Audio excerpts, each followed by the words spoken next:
All right, we're ready to reinstall the pinion in the body. What we want to do is we want to put this washer here on the top of the pinion. All right, once we get that on there, we're ready to slide the pinion up through the body. So we want to slide it through the lower portion of the body, get it aligned with the top. We want to be careful not to hit the inside of the body and scratch it up or ding it or anything. And then once you get in there, you put a little pressure here and push the pinion on up in the body. All right. Some of the larger actuators, you may have to bump it with a hammer or something, a little light rubber mallet.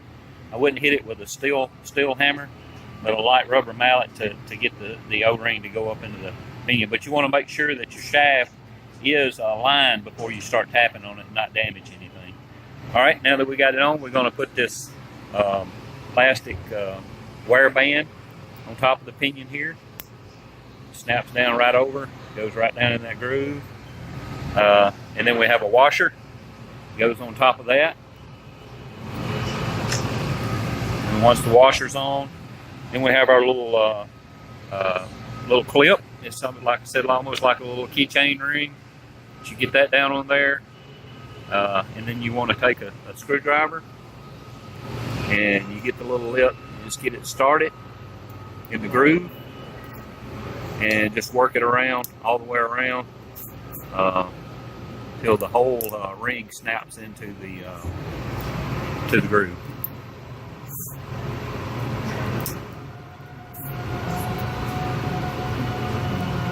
All right.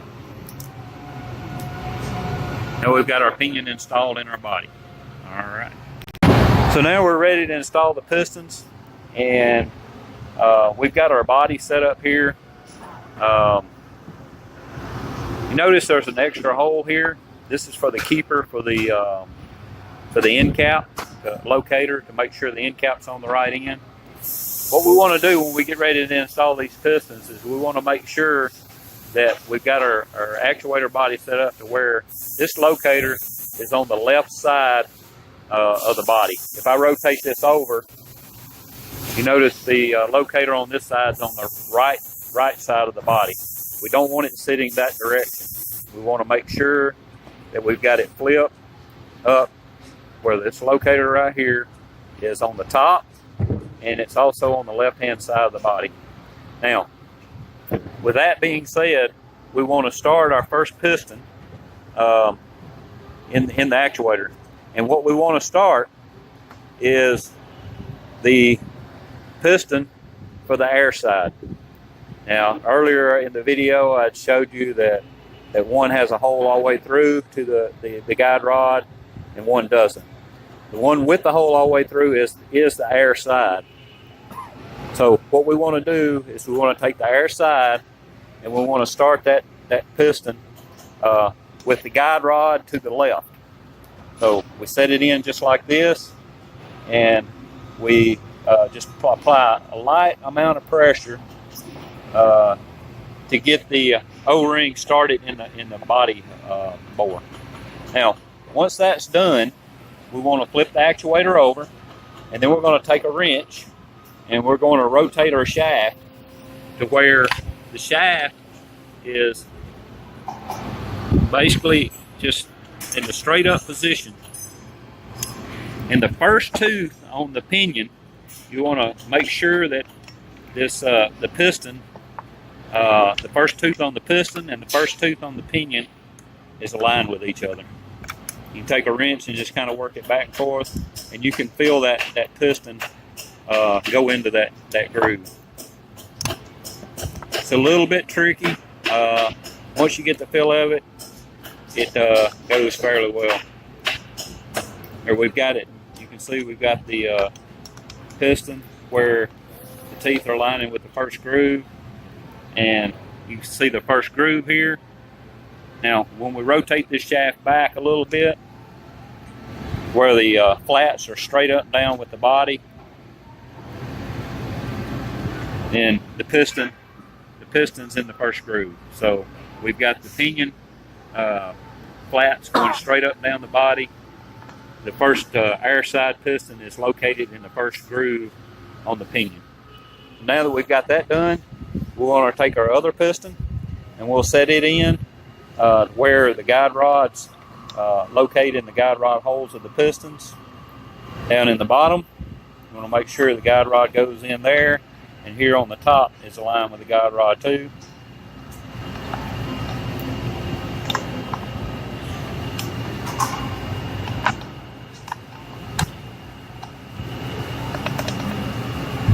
All right, then you just want to put a little pressure on this piston.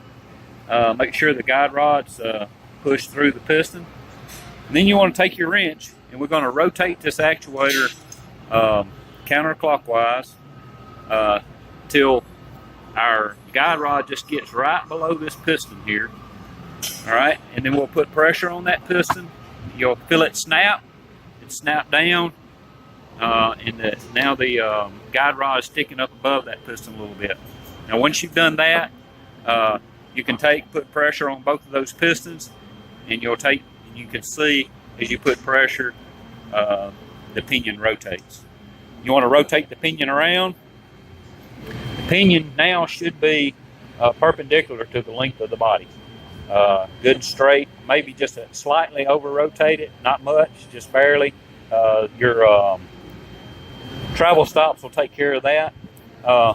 What we want to do then is we want to take a screwdriver, just kind of as a measurement.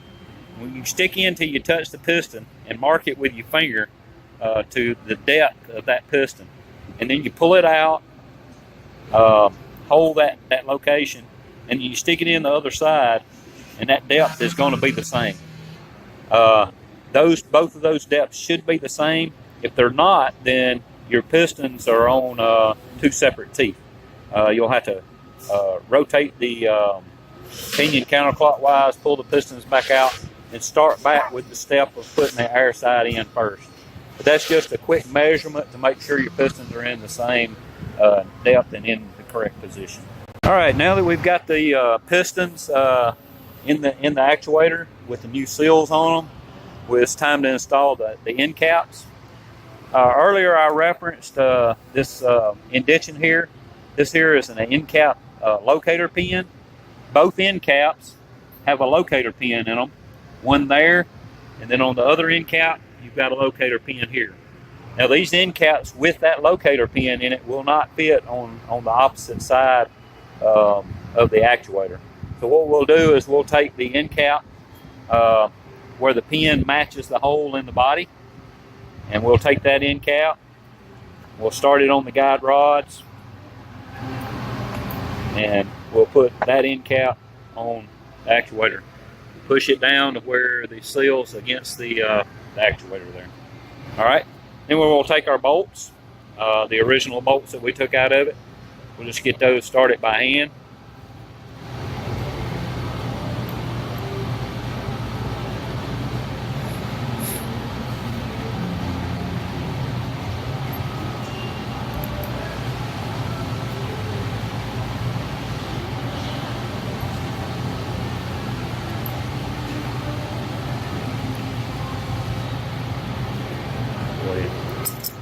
You may, when you put this thing back together, you may want to put a little bit of your the grease that you've got that you used on the actuator on the bolts. That just helps lubricate them as they're going in, and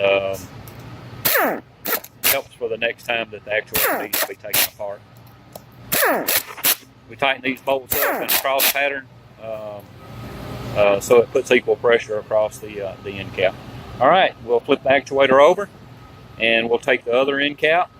Same way, we've got the locator pin there that matches the locator on the body. We'll slide it over the guide rods, and we'll push it down till it's down flush with the body. All right, and we're ready to put the bolts in it.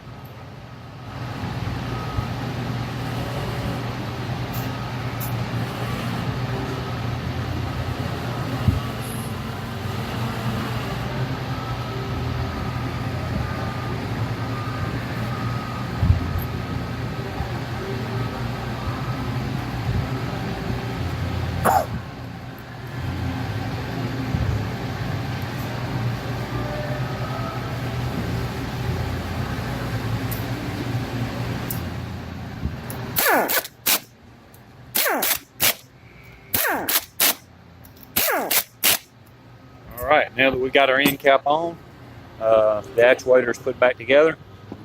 Slightly greasy on the outside, but we will clean that up, and we'll be ready to test and make sure our seals are ready to are sealing like they're supposed to. All right, we've got our actuator cleaned off, and we're ready to test and make sure all the seals are sealing the way they are as it's supposed to. So what we're going to do is we're going to take and we'll put air on the what we call the inlet side. This is a double acting actuator, so when we put air to this port here, it's going to cause the actuator to rotate clockwise. And what we want to do there is we want to put we use leak tech, but you can use soapy water, a snoot. But you want to put, while you've got air pressure on it, you want to put a little bit of soapy water or leak tech here, and then you want to just slide your finger over the hole there. It should form a film over the hole. As you can see here, if there was a leak there, that would be creating a bubble. The specification on these actuators is a quarter size bubble, and a quarter being 2 bits or 25% of $1. The size of a quarter in 5 seconds. As you can see here, this actuator's got no leaks on this side. So we'll pull the air off. We'll move our air supply to the other port. This is going to cause it to rotate clockwise when we put air to it. So I'll move around here. We'll put air to the actuator. All right, and then we'll do the same test over on this side. We'll put a little bit of soapy water, leak tech. Same thing. We got a film bubble over the hole, and there's no leak there. So we're